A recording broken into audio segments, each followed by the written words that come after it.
റംസാൻ നോമ്പ് തുടങ്ങിയിരിക്കുകയാണ്. വ്രതശുദ്ധിയുടെ നാളുകൾക്ക് കേരളത്തിൽ തുടക്കമായി. അനുഗ്രഹങ്ങളുടെയും പാപമോചനങ്ങളുടെയും മാസമായ റംസാനെ വരവേൽക്കുന്നതിന്റെ തിരക്കിലാണ് ഇസ്ലാം മതവിശ്വാസികൾ.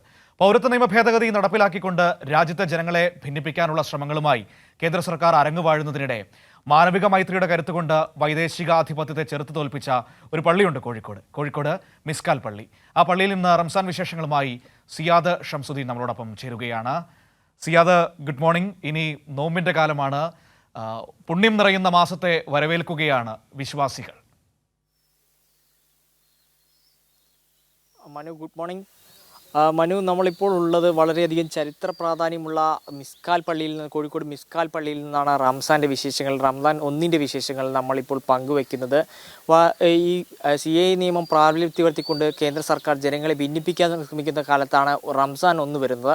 ഈ റംസാൻ 1-ൽ നമുക്ക് ഏറ്റവും കൂടുതൽ പഴയ ചരിത്രത്തെക്കുറിച്ച് ഓർമ്മിപ്പിക്കുമ്പോൾ പോർച്ചുഗീസ് വൈദേശികാധിപത്യത്തിൻ്റെ ഭാഗമായി ഈ പള്ളി തകർക്കാനുള്ള, അന്നത്തെ കാലത്ത് പള്ളി തകർക്കാനുള്ള ഹിന്ദുക്കളുടെയും മുസ്ലിങ്ങളുടെയും ഭിന്നിപ്പിക്കുന്നതിന് വേണ്ടി ഈ പള്ളി തകർക്കാനുള്ള ശ്രമമായി പോർച്ചുഗീസുകാർ വന്നപ്പോൾ അന്നത്തെ കാലത്ത് സാമൂതിരി നായർ പടയാളികളും മുസ്ലിം ചേർന്ന് ഇതിനെ തോൽപ്പിച്ച ഒരു ചരിത്രമുള്ള ഒരു പള്ളിയാണ് കോഴിക്കോടുള്ള മിസ്കാൽ പള്ളി. AD 1300-നും 330-നും ഇടയിലായിട്ടാണ് ഈ പള്ളി പണി കഴിപ്പിക്കപ്പെട്ടതെന്നാണ് ചരിത്രം. 7 നൂറ്റാണ്ടുകളോളം പഴക്കമുണ്ട്. പിന്നീട് AD 1510-നാണ് പോർച്ചുഗീസ് കമാൻഡർ അബൂബക്കറിൻ്റെ നേതൃത്വത്തിൽ പള്ളി പൊളിക്കാനുള്ള ശ്രമം ഉണ്ടാവുന്നത്. ഈ നീക്കത്തെ ഇവിടുത്തെ മതേതര ഐക്യം കൊണ്ട് മുസ്ലിം പടയാളികളും സാമൂതിരിയുടെ നായർ പടയാളികളും ചെറുത്തു തോൽപ്പിക്കുകയായിരുന്നു. അങ്ങനെയുള്ള ഒരു ചരിത്രം ഉറങ്ങുന്ന, മാനവ മൈത്രിയുടെയും മത സൗഹാർദ്ദത്തിൻ്റെ ചരിത്രം ഉറങ്ങുന്ന പള്ളിയിൽ നിന്നാണ് അതേ കാലഘട്ടത്തിൽ തകർക്കപ്പെട്ട ചാലിയാർ കോട്ടയുടെ അവശിഷ്ടങ്ങൾ കൊണ്ടുവന്നാണ് ഈ പള്ളി വീണ്ടും പുനർരചിച്ചത്. ഈ പള്ളിയുടെ ദൃശ്യങ്ങൾ നമുക്ക് നോക്കുകയാണെങ്കിൽ കേരളത്തിൽ തന്നെ ഇതിൽ തന്നെ ക്ഷേത്ര മാതൃകയിലുള്ള പള്ളിയിൽ ഒന്നാണ് ഈ കോഴിക്കോട് മിസ്കാൽ പള്ളി എന്ന് പറയുന്നത്. ഈ പള്ളിയുടെ മിഹ്റാബാണ് അന്ന് തകർക്കപ്പെട്ടത്. ഈ മിഹ്റാബുകൾ ഇല്ലാത്ത ഒരു പള്ളിയാണ്. ഈ മേലെ കാണാൻ ഇതിൻ്റെ പോർച്ചുഗീസുകാർ ആക്രമിച്ചതിൻ്റെ ചരിത്രം ഈ പള്ളിയിലുണ്ട്. ഇത്രയും അവശിഷ്ടങ്ങളും ഈ പള്ളിയിലുണ്ട്.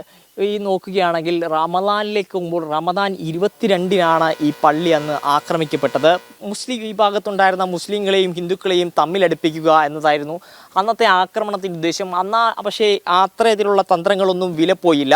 അവരതിനെ ഒരുമയോടെ ചെറുത്ത് തോൽപ്പിച്ച ഒരു ചരിത്രമാണ് ഈ പള്ളിക്കുള്ളത്. ഇപ്പോൾ ഇന്ന് റമദാൻ 1 എത്തി നിൽക്കുകയാണ്. റമദാൻ 1-ന്റെ ആദ്യത്തെ പകുതി എന്ന് പറയുന്നത് അനുഗ്രഹങ്ങളുടെ മാസമാണ്.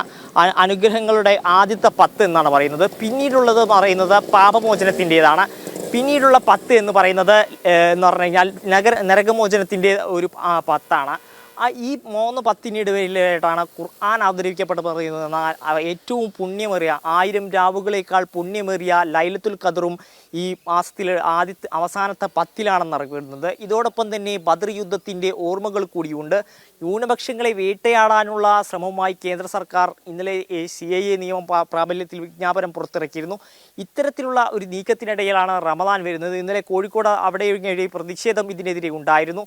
ഈ നീക്കത്തിനിടയിൽ റമദാനെ വരവേൽക്കുന്നതിനായി രാവിലെ പള്ളികളിൽ എന്ന് പറഞ്ഞാൽ സുബഹി നമസ്കാരത്തോടുകൂടിയാണ് ആരാധന കർമ്മങ്ങൾ തുടങ്ങുന്നത്. നെയ്യത്തോടുകൂടി നോമ്പിലേക്ക് കടക്കുന്ന വിശ്വാസികൾ പിന്നീട് വൈകുന്നേരം വരെ ഭക്ഷണപാനീയങ്ങൾ വെടിഞ്ഞുകൊണ്ട് സക്കാത്തടക്കമുള്ള ദാനധർമ്മങ്ങളിലും മുഴുകിക്കൊണ്ടാണ് കഴിയുന്നത്. പിന്നീട് ഈ കോഴിക്കോട് എന്നല്ല മലബാറിൻ്റെയും കേരളത്തിൻ്റെ നാനാ ഭാഗങ്ങളിലായിട്ടും എല്ലാ വിഭാഗം ജനങ്ങളും സക്കാത്തിലൂടെയും ദാനധർമ്മങ്ങൾ വർദ്ധിപ്പിച്ചുകൊണ്ടുള്ള ഒരു പുണ്യമാസത്തിലാണ് റംസാൻ ഉള്ളത്.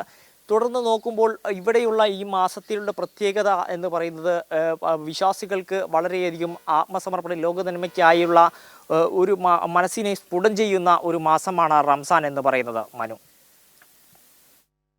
ശരി. സിയാദാണ് ഈ ചരിത്രമുറങ്ങുന്ന പുണ്യസ്ഥലമായ പള്ളിയിൽ നിന്ന്, മിസ്കാൽ പള്ളിയിൽ നിന്ന് നമ്മളോട് ഈ കാര്യങ്ങളൊക്കെ, ആ പള്ളിയുടെ ചരിത്രവും അപ്പോൾ തന്നെ റംസാനിൻ്റെ വിശേഷങ്ങളുമൊക്കെ പങ്കുവച്ചുകൊണ്ട് സംസാരിച്ചത്.